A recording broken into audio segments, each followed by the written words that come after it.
आदरणीय प्रधानमंत्री नरेंद्र मोदी जी ने जो देश की जनता से वादा किया था कि हम मितव्ययिता और देश की प्रगति को तेजी लाने के लिए वन नेशन वन इलेक्शन शीघ्र ही लागू करेंगे। आज केंद्रीय कैबिनेट ने पास कर दिया है। उत्तर प्रदेश की जनता की तरफ से हम हृदय से स्वागत करते हैं और माननीय प्रधानमंत्री नरेंद्र मोदी जी का आभार प्रकट करते हैं। इससे देश और प्रदेश के विकास को भी गति मिलेगी और चुनाव में जो खर्चे होते थे उन पर भी रोक लग सकेगी। नरेंद्र मोदी का पूरा गेम प्लान यही है कि नेशनल पार्टीज रहें और दूसरे तमाम रीजनल पार्टीज, छोटे पार्टीज हमेशा के लिए खत्म हो जाएं। नरेंद्र मोदी ये चाहते हैं कि रीजनल मुद्दा कभी बने ही नहीं। हर थोड़े महीने के बाद इलेक्शन होना, ये भारत के गरीबों का फायदा है। इसमें जब कभी भी चुनाव होता है नरेंद्र मोदी पीछे हटते हैं। जनता के हित में कोई ना कोई फैसला लेना पड़ता है उनको। चाहे पेट्रोल की कीमतें कम हो जाती हैं, कुछ ना कुछ उनको किसानों को देना पड़ता है। ये इलेक्शन होना जरूरी है क्योंकि जो भी सरकार होगी वो हमेशा अपने खड़े भी रहेगी जनता की खिदमत के लिए। अगर आप 5 साल के बाद पूरा चुनाव कराएंगे तो जनता का जो वोट का बार्गेनिंग पावर है हमेशा के लिए खत्म हो जाएगा। एक लेजिस्लेचर होगा, विधानसभा, तो उसका टाइम होगा ना, टाइम पर चलेगा, वो अपने टाइम पर खत्म होगा। आप कौन होते उसका टाइम खत्म करने के लिए? भारत के जमहूरियत के लिए, भारत की फेडरलिज्म के लिए, भारत के संविधान के बेसिक स्ट्रक्चर के लिए ये ठीक नहीं है और गरीब जनता के लिए ठीक नहीं है, किसानों के लिए ठीक नहीं है, युवाओं के लिए ठीक नहीं है। बीजेपी की आइडियोलॉजी आरएसएस की हमेशा ही रही है कि वो रीजनल पार्टीज को नहीं चाहते, इसीलिए वन नेशन वन इलेक्शन का एक मार रहे हैं तुग्गा। हम तो इसकी मुखालिफत किए हैं और मुखालिफत करेंगे, अपोज करेंगे। मोदी सरकार ये कह रही है कि हमको पूरे इलेक्शन एक साथ करा देंगे हम। एडमिनिस्ट्रेटिव कन्वीनियंस, इकोनॉमिक वायबिलिटी, तो अगर कॉन्स्टिट्यूशनल रिक्वायरमेंट्स अगर फाइनेंशियल और एडमिनिस्ट्रेटिव कंसिडरेशंस पे होगा तो ये तो अलग कॉन्सिक्वेंसेस होंगे, इसके एब्सर्ड कॉन्सिक्वेंसेस होंगे। तो फिर अगर आप ये बोलेंगे भाई सिविल सर्विस काम नहीं कर रहा है, पुलिस काम नहीं कर रही है, निकाल दो। जुडिशरी में बहुत से केसेस पेंडिंग है, जुडिशरी को बंद कर दो।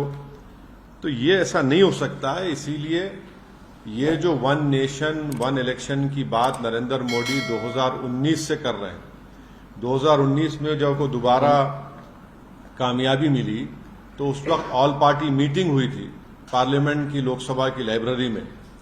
उसमें तमाम पार्लियामेंट में जितने एमपीज थे, लोकसभा राज्यसभा, उनके पार्टी के लीडर्स को बुलाया गया। उस मीटिंग में मुझे अच्छी तरह याद है कि मेरी पार्टी और लेट हमारे जो सीपीएम के लीडर सीताराम येचुरी, हमने इसकी मुखालिफत की थी। तो नरेंद्र मोदी का पूरा गेम प्लान यही है कि नेशनल पार्टीज रहें और दूसरे तमाम रीजनल पार्टीज, छोटे पार्टीज हमेशा के लिए खत्म हो जाएं। आप देखिए कि अगर नेशनल इलेक्शन होगा तो मुद्दा नेशनल होगा, रीजनल इलेक्शन होगा असेंबली का, विधानसभा का, तो रीजनल मुद्दा होगा। नरेंद्र मोदी ये चाहते हैं कि रीजनल मुद्दा कभी बने ही नहीं। इलेक्शन होगा, अगर हैदराबाद पार्लियामेंट का इलेक्शन होगा तो जाहिर है दिल्ली में जो भी जीत कर जाएगा क्या करेगा। असेंबली का तेलंगाना का इलेक्शन होगा तो भाई आप किसान को क्या देने वाले हैं, हाँ, आप कितने सोशल वेलफेयर के स्कूल्स खोलने वाले हैं, आप हैदराबाद के डेवलपमेंट के लिए क्या करेंगे। तो बीजेपी यही चाहती है कि ये वन नेशन वन इलेक्शन करवाकर रीजनल पार्टीज को कमजोर करके रख दिया जाए। और ये बार बार इनका आर्गुमेंट है कि नहीं, हर थोड़े दिन का इलेक्शन हो रहा है। हर थोड़े महीने के बाद इलेक्शन होना, ये भारत के गरीबों का फायदा है। इसमें फायदा क्यों है बता रहा हूं मैं आपको। जब कभी भी चुनाव होता है नरेंद्र मोदी पीछे हटते हैं। जनता के हित में कोई ना कोई फैसला लेना पड़ता है उनको। चाहे पेट्रोल की कीमतें कम हो जाती हैं, कुछ ना कुछ उनको किसानों को देना पड़ता है। तो ये इलेक्शन होना जरूरी है क्योंकि जो भी सरकार होगी वो हमेशा अपने खड़े भी रहेगी जनता की खिदमत के लिए। अगर आप 5 साल के बाद पूरा चुनाव कराएंगे तो जनता का जो वोट का बार्गेनिंग पावर है हमेशा के लिए खत्म हो जाएगा। अब हरियाणा को चुनाव हो रहा है, महाराष्ट्र को चुनाव हो रहा है। नरेंद्र मोदी ने कितने मर्तबा जाकर महाराष्ट्र में इनॉग्रेशन किया बताइए। कितने मर्तबा जाकर ये डेवलपमेंट वो डेवलपमेंट का काम मैं कर रहा हूं, फाउंडेशन डाल रहा हूं।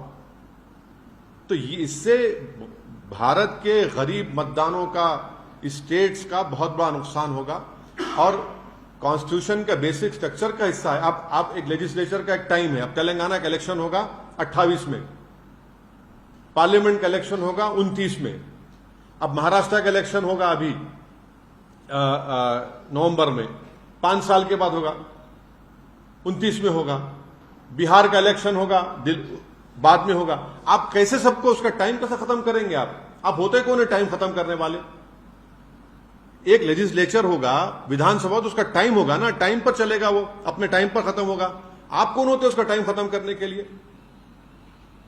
अब जीएचएमसी का है, अब उसका टेन्योर खत्म होने वाला है, आप बोलेंगे नहीं हम एक साथ कैसे कराएंगे? आप क्यों कराएंगे? अच्छा, बीच में अगर सरकार गिर गई क्या करेंगे आप? फिर क्या करेंगे आप?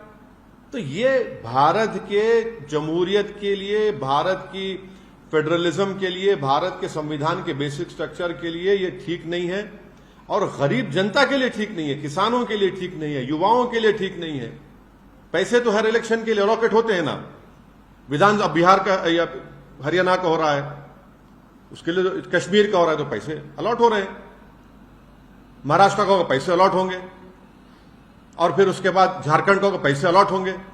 तो ये नहीं, ये देखिए, कॉन्स्टिट्यूशन जो है ना, आप एडमिनिस्ट्रेशन को, कॉन्स्टिट्यूशन की जो स्कीम है, आप ये नहीं बोल सकते नहीं पैसे बचाने का। पैसे बचाने तो फिर कल कोई उठ के बोलेगा पुलिस को बंद कर दो, आईपीएस को, कोई बोलेगा कोर्ट में इतना पेंडिंग है। कन्वीनियंस के ऊपर ये सब नहीं करेंगे ना। कॉन्स्टिट्यूशन चलेगा तो कॉन्स्टिट्यूशन प्रिंसिपल्स के ऊपर चलेगा। तो बेसिकली नरेंद्र मोदी सिर्फ, क्योंकि बीजेपी की आइडियोलॉजी आरएसएस की हमेशा ही रही है कि वो रीजनल पार्टीज को नहीं चाहते, इसीलिए